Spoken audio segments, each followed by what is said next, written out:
Unit4 is one of the most common ERP systems used by nonprofits, government entities, professional services, and other related industries. But what are the pros and cons, the strengths and weaknesses of Unit4? That's what I'm going to talk about here today.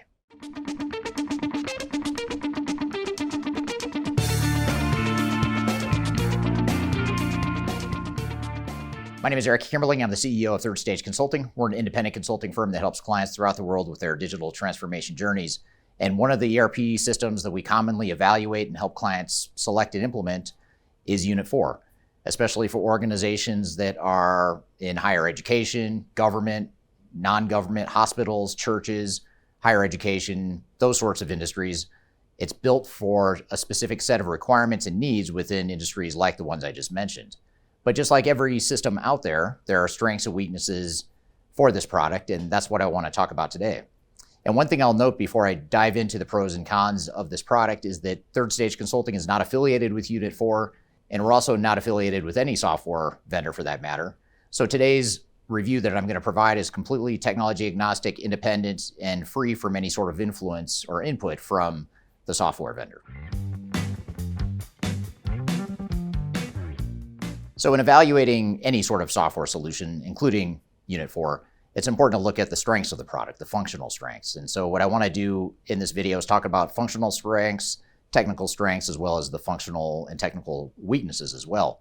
So starting with the functional strengths, there's a few of them to consider when you're evaluating or considering Unit4 as a potential shortlist candidate for your software solution. The first strength of Unit4 is that it's built for smaller organizations and it can be used by smaller organizations. It can certainly scale up as an organization grows and becomes more complex, but a lot of times when you have a system that can scale for growth, it's also too complicated for smaller organizations.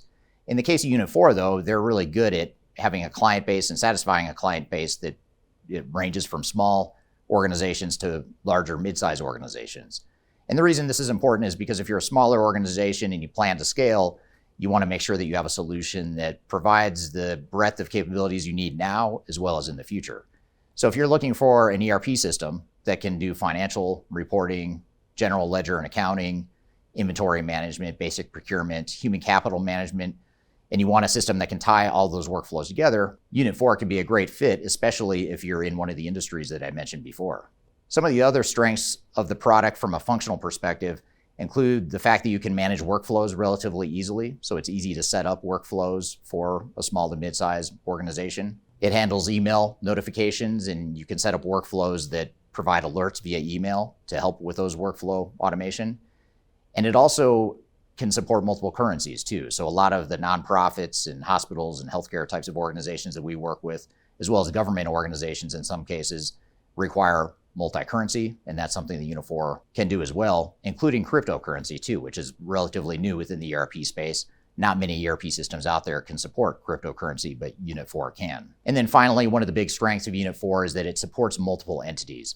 So if you have multiple entities, multiple locations, if you're, for example, a hospital or nonprofit or an educational institution and you have multiple locations that you need to track either as multiple entities where they have their own reporting that also needs to be consolidated to a broader corporate level, Unit4 can handle that. And again, that's a sort of complexity that oftentimes is reserved for the really big ERP vendors, but in this case, Unit4 provides it and offers this capability to small to mid-sized organizations as well. Now, in addition to some of the functional strengths I've talked about, there's also a number of technical strengths that are important as well. So when it comes to implementing the product and looking at how you're going to support and sustain that product longer term within your organization, you want to know that it fits your technological needs and you want to understand what those strengths and weaknesses are. So the first technical strength that Unit4 has is it's a relatively integrated system. So when you look at different modules that integrate across workflows and across functions, it's a relatively integrated system. And part of this is because it's not as big and complex of a system as, say, an SAP or an Oracle or a Microsoft Dynamics 365. It's more tailored and right-sized for small to mid-sized organizations in select industries. So for that reason, it allows for more of an integrated look and feel and more of an integrated technological solution. In addition, the reporting and analytical capabilities are pretty strong for a product like Unit4, especially when compared to other tier 2 and tier 3 types of systems that are designed for smaller to mid-sized organizations. Unit4 generally has strong reporting and analytical capabilities. The product also allows for highly customizable security profiles. So if you have different roles or different people throughout the organization that have different needs and different data you want to give them or restrict access to, Unit4 allows you to do that in a fairly seamless and easy way. And then finally, Unit4 allows for a certain amount of customization of the product in general. So to the extent that there's deficiencies in the product relative to your needs, or if you need the software to do something different than what it can do out of the box, there's some good customization tools that a lot of other systems don't have. Now, keep in mind that this is a double-edged sword. Just because you can change the software doesn't mean you should, but to the extent that you feel that you might have very unique needs or you aren't finding a system out there that can handle all of your needs, Unit4 does provide that option to be able to customize the software to fit your needs. Now, in addition to the functional strengths I mentioned earlier, there's a number of functional weaknesses that you should be aware of as well.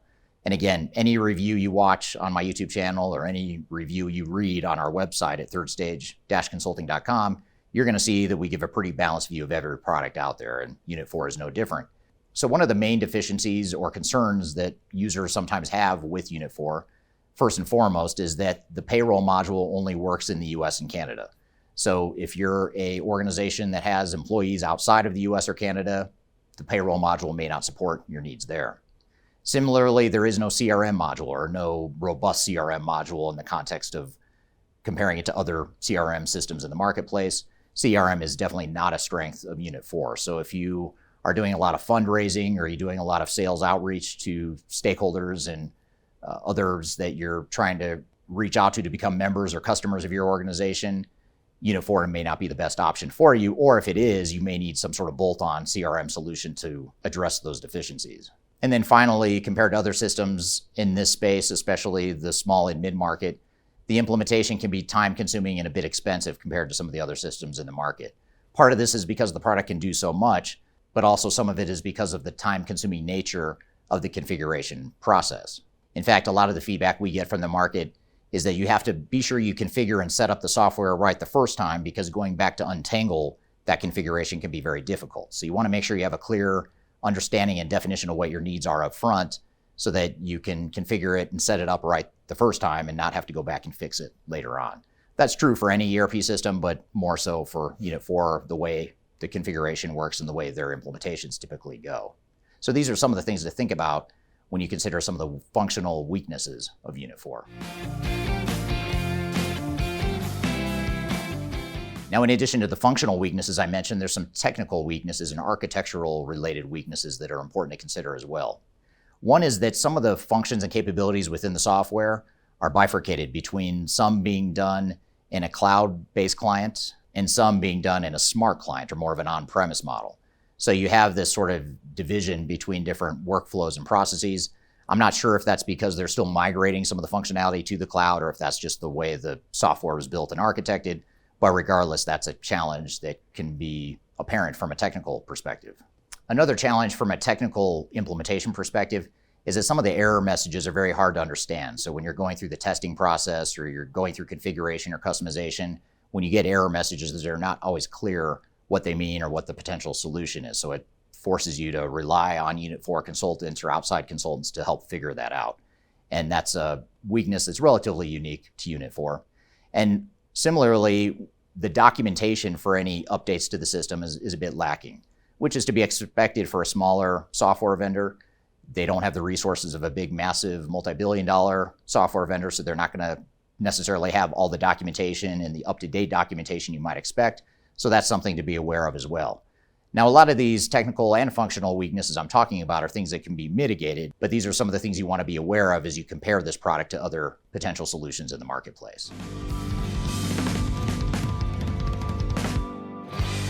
So is Unit4 the right product for you? Should it be on your shortlist? It depends. If the strengths that I mentioned here today resonate with you, and if you're in one of the industries that I mentioned before, government, non-government organizations, education, professional services, hospitals, those sorts of organizations, then yes, it may be something worth considering. If you are a larger organization that requires more scale and more breadth, or you're looking for payroll functions that extend beyond North America, or if you're looking for CRM capabilities within your ERP system, then maybe it's not a great fit. But regardless, hopefully this provides you a balanced view of some of the strengths and weaknesses. And for more reviews and independent rankings of different ERP systems in the marketplace, I encourage you to download our annual digital transformation report. This is a report we publish each year that provides a host of best practices, reviews of different software solutions in different industry verticals and different situations, as well as independent rankings of different systems in the marketplace as well. So I encourage you to download that report. I've included a link to that below. I've also included a link to a number of other resources that are meant to help you through your digital transformation journey. So I encourage you to check that out as well. So I hope you found this information useful. Hope you have a great day.